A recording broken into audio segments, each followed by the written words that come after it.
es hora de adorarle. Ven, abre tu corazón a Él. Siento resolver. Dios se dirige a un pueblo que perdió la memoria, a un pueblo que ha dejado el compromiso con Dios y con el mundo. Entonces es necesario recordarle a este pueblo su pasado, las cosas que Dios ha hecho por él. Dice Miqueas que Dios vio la miseria de este pueblo, vio su esclavitud en Egipto, escuchó su angustia y decidió librarlos y los condujo a una tierra nueva, la tierra prometida. Cuando el pueblo escucha esto, parece que es tocado en lo más profundo y decide volverse a Dios.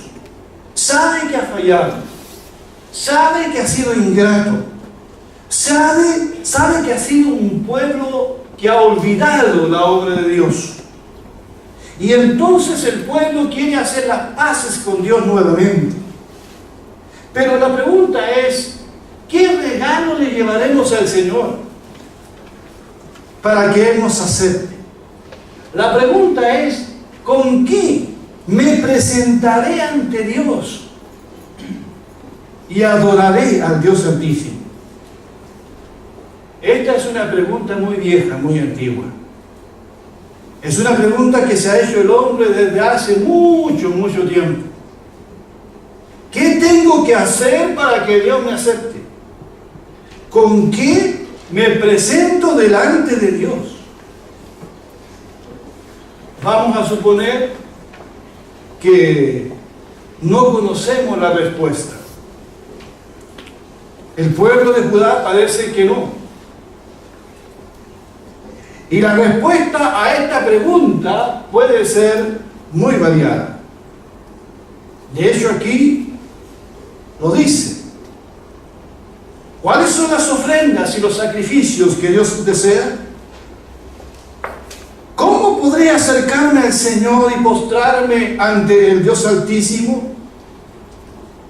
¿Podré presentarme con holocaustos, con ofrendas, o con becerros de un año?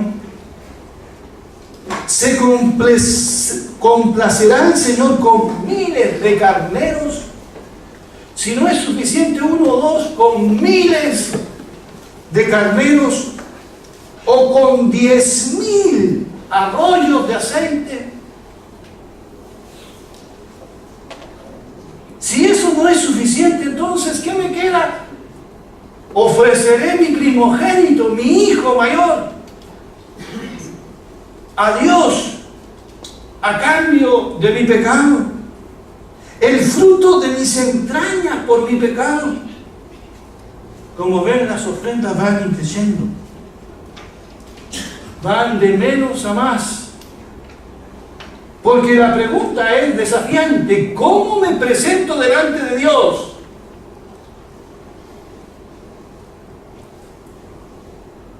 Israel supone que estas cosas podrían apaciguar la ira de Dios.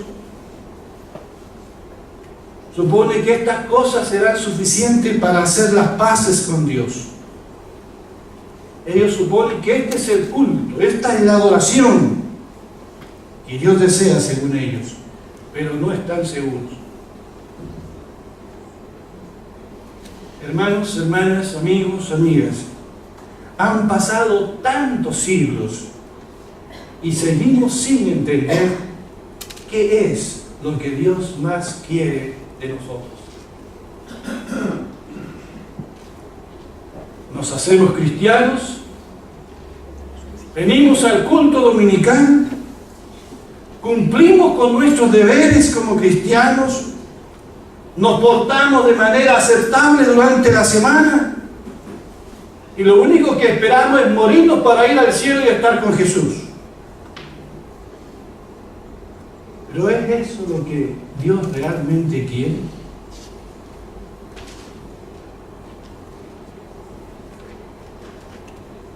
En el norte del país, en este tiempo, ciertos carros se están preparando para la fiesta de la tirana. Yo como que ellos de los tambores. Y en este tiempo se están preparando para la fiesta. Cierran las calles, se toman las calles y ensayan los bailes religiosos. Una famosa fiesta, 16 de julio, feriado regional. Y la gente se prepara, invierten en trajes coloridos, vienen de todos lados, se preparan todo el año para ir a bailar a una fiesta religiosa. Que de fiesta no tiene mucho, es mucho comercio, la gente compra, vende, pero la gente baja de la fiesta para vivir como ellos quieren y no como Dios quiere. Son esas las cosas que Dios quiere. ¿Cuáles son las ofrendas y los sacrificios que Dios desea?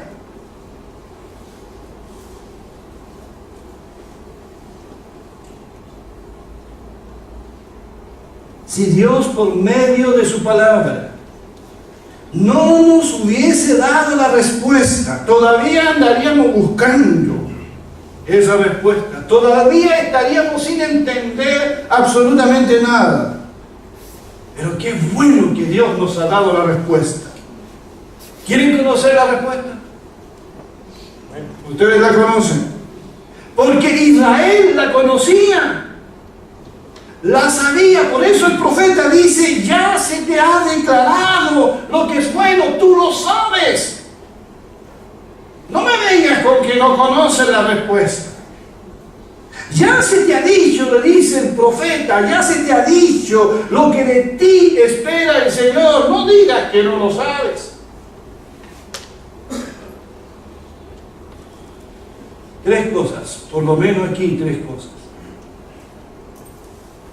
Practicar la justicia, amar la misericordia. ¿Y cuál es lo último? Humillarte ante tu Dios. Quiero que pensemos en las dos primeras y el próximo domingo hablaremos de lo último. Lo sabemos. ¿Quién no lo sabe? Pero lo hemos olvidado. Lo que Dios pide de ti y lo que Dios pide de mí. Primero, practicar la justicia. Significa hacer lo que es recto, practicar el derecho. Porque en los días de Miqueas no se practicaba la justicia. Voy a leer en el capítulo 6, versos 10 y 12, que dice, mira las palabras de Miqueas al pueblo, a este pueblo que dice, ¿con qué me voy a presentar delante de Dios? Le dice, malvados, ¿debo tolerar sus tesoros mal habidos? ¿Les suena conocido eso? Riquezas mal habidas, mal obtenidas, y sus odiosas medidas adulteradas. ¿Debo tener por justa la balanza falsa y la bolsa de pesas alteradas? Los ricos de la ciudad son gente violenta, sus habitantes son gente mentirosa, engañan con la boca y con la lengua. En el contexto social de Miqueas, entonces, la injusticia era el pan de todos los días. Pero las prácticas injustas no se limitaban al comercio, también era muy común en los tribunales donde se supone debe impartirse justicia. En Miqueas 7, 2 y 3 dice, la gente piadosa ha sido eliminada del país. Ya no hay gente honrada en este mundo. Todos tratan de matar a alguien y unos a otros se tienden redes. Hace tantos años que estas palabras fueron dirigidas a una nación pero nos suenan tan frescas hoy día. Todos tratan de matar a alguien. Nadie les gana en cuanto a hacer lo malo. Funcionarios y jueces exigen soborno. Los magnates no hacen más que pedir y todos complacen su codicia. El grande, es decir, el ciudadano influyente, delinque y nadie le dice nada. Miqueas 2:1-2 dice: hay de los que solo piensan en el mal y aún acostados hacen planes malvados. En cuanto amanece los llevan a cabo porque tienen el poder en sus manos. Codician campos y se apropian de ellos. Casas y de ellos se adueñan. En el capítulo 3 dice: escuchen, gobernantes de Jacob, autoridad del pueblo de Israel, ¿acaso no les corresponde a ustedes conocer el derecho? Ustedes odian el bien y aman el mal. A mi pueblo le arrancan la piel del cuerpo y la carne de los huesos. Ustedes se devoran a mi pueblo, le arrancan la piel, le rompen los huesos, lo descuartizan como carne para la olla, como carne para el horno. El verso 9 y 11 de este mismo capítulo de Miqueas: escuchen esto ustedes, gobernantes del pueblo de Jacob y autoridades del reino de Israel, que abominan la justicia y tuercen el derecho, que edifican a Sion con sangre y a Jerusalén con injusticia. Sus gobernantes juzgan por su orden. Sus sacerdotes instruyen por paga. Y sus profetas predicen por dinero. Para colmo se apoyan en el Señor diciendo: ¿no está el Señor entre nosotros? No vendrá sobre nosotros ningún mal. Y en el verso 5, del capítulo 7, dice que la falta de justicia ha provocado un clima de desconfianza en el pueblo. Porque dice: no creas en tu vecino, no confíes en tu amigo, ten cuidado de lo que dices a tu esposa. Hacer justicia es lo primero que Dios pide, pero se hacía todo lo contrario. Habían balanzas falsas, codiciaban los bienes ajenos y hacían triquiñuelas para quedarse con esos bienes. Algo parecido a lo que está ocurriendo en nuestra historia reciente. Oprimían al pobre y lo despojaban de sus bienes. Aborrecían lo bueno y amaban lo malo.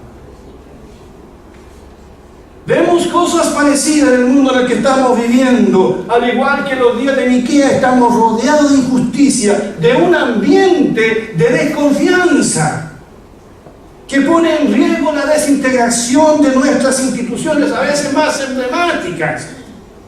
La desintegración de la sociedad, de la familia, porque toda esta ola de corrupción y de injusticia va creando desconfianza, no confiamos en nadie. Y eso estaba pasando en los días de Miqueas.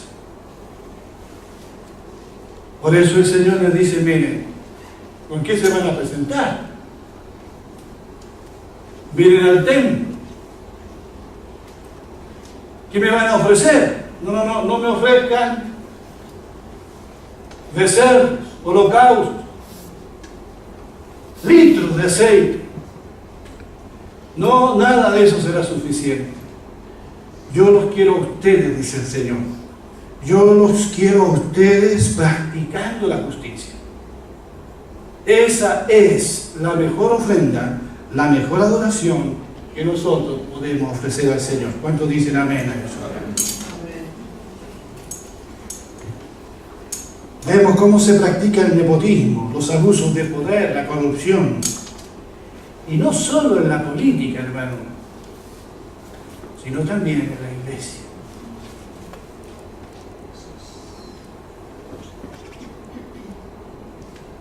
¿Cuál es la adoración verdadera? ¿Qué es lo que Dios pide? ¿Por dónde deberíamos empezar entonces? Practicando la justicia. Proverbio 21:3 dice: hacer justicia y juicio es al Señor más agradable que sacrificio. Más agradable que sacrificio. El pueblo lo sabía, pero lo había olvidado. En una oportunidad Dios le dice al profeta Jeremías, le da una orden a Jeremías, y esta es la orden: en el capítulo 7 dice, este es el mensaje que Jeremías recibió del Señor. Párate en la puerta del templo del Señor. En la puerta del templo. Imagínense allí a Jeremías, el profeta, parado en el centro religioso más importante del pueblo, el templo. Y desde allí proclama este mensaje. ¿Y cuál es el mensaje? Escuchen estas palabras del Señor, todos ustedes, habitantes de Judá, que entran por estas puertas a adorar al Señor. Esto dice el Señor Todopoderoso, el Dios de Israel. Dedíquense a seguir el camino del bien para que así yo los deje seguir viviendo en este país. Si de veras se dedican a seguir el buen camino, si en verdad se tratan con justicia los unos a los otros, si no explotan a los inmigrantes, ni a los huérfanos, ni a las viudas, si no matan gente inocente en este lugar, ni adoran a otros dioses, pues lo único que sacan con eso es su propia destrucción. Entonces yo lo dejaré seguir viviendo en este país, en la tierra que le di a sus antepasados, para que vivieran en ella para siempre. Pero ustedes depositan su confianza en palabras engañosas que no les sirven para nada. Roban, asesinan, cometen adulterio, juran en vano, queman incienso a Baal y adoran a otros dioses que no conocen. Y creen que pueden venir y pararse enfrente de esta casa que lleva mi nombre y decir que están a salvo solo para seguir cometiendo todas esas atrocidades. ¿Es que esta casa que lleva mi nombre se ha convertido para ustedes en una cueva de ladrones? Yo mismo he visto que así es, lo dice el Señor. Estas palabras para nosotros hoy parecen fuertes, suenan fuertes, suenan como para otra época. Pero si nosotros somos sinceros y examinamos con honestidad nuestros propios corazones, no tenemos a Baal a quien servimos, pero tenemos otros dioses a los que seguimos. Y de alguna manera también quizás practicamos la injusticia con nuestro prójimo, o vemos lo que está ocurriendo a nivel de municipio, a nivel de región, a nivel de país, a nivel de instituciones, las injusticias que se cometen, y después vamos el domingo o el sábado o cualquier día a la casa de Dios, adoramos a Dios, y Dios dice que lo primero que Él espera de nosotros es que practiquemos la justicia.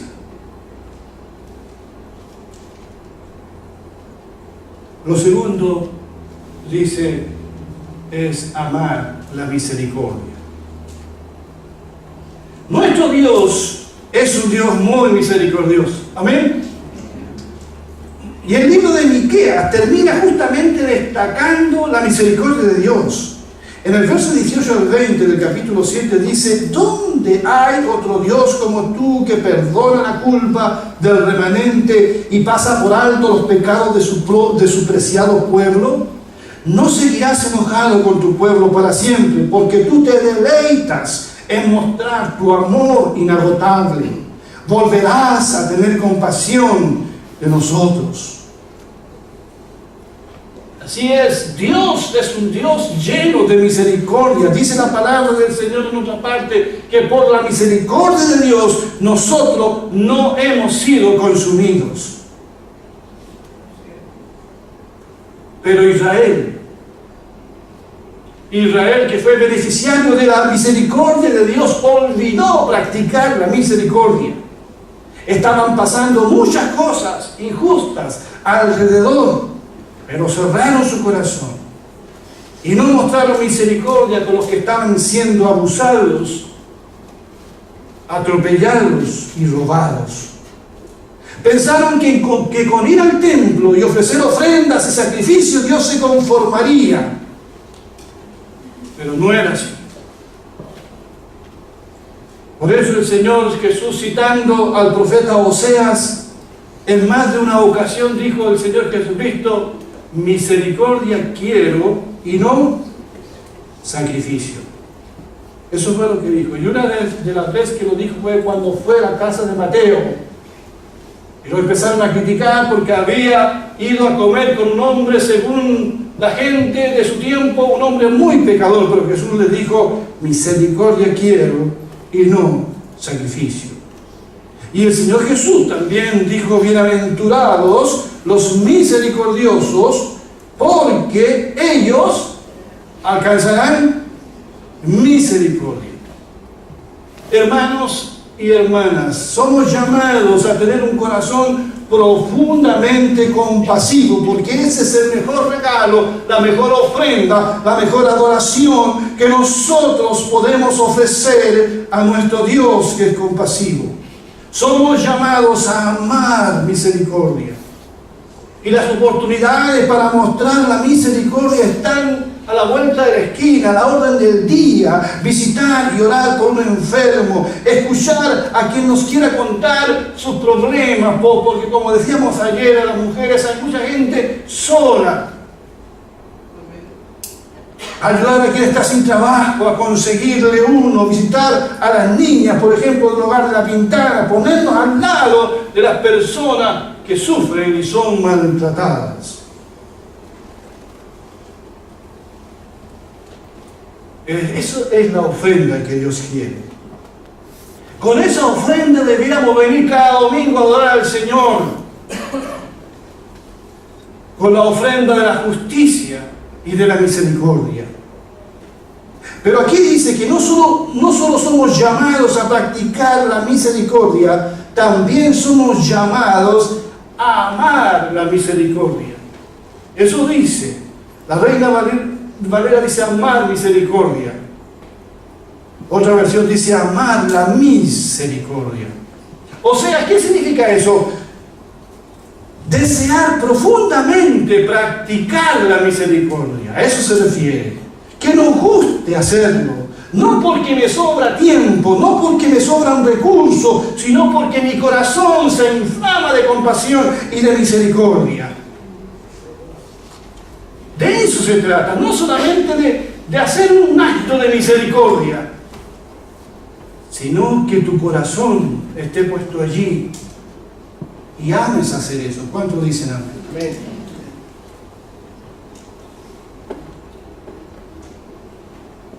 En estos días he escuchado, y mi señora me dice: ya lo estás escuchando otra vez, a los comentaristas deportivos de Argentina.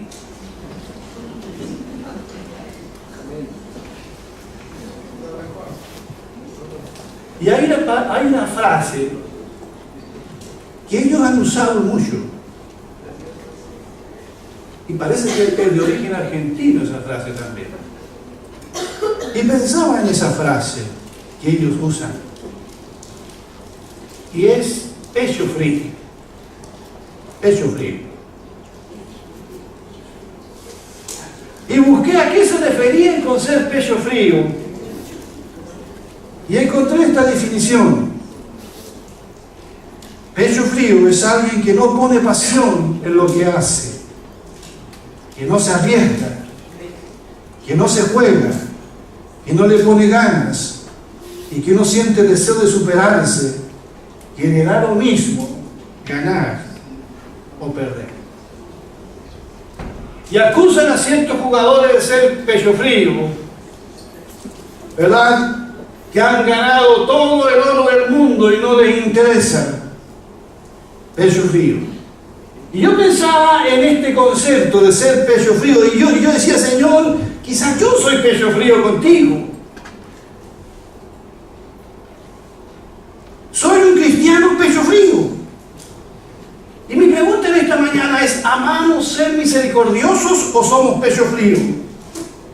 ¿Cómo somos en nuestra relación con el prójimo?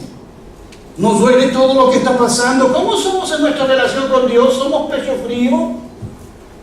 ¿Venimos aquí por cumplir? ¿Venimos aquí con justicia, con misericordia? ¿Se inflama nuestro corazón? ¿Nos da lo mismo ganar o perder? ¿Nos da lo mismo que Dios responda a una oración o no la responda?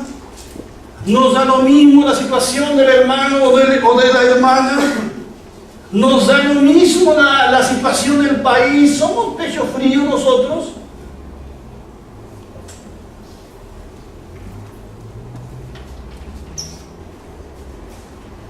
Sé que somos pechos fríos para adorar al Señor. Pero en la vida diaria, ¿qué es lo que importa? ¿No? Somos pechos fríos.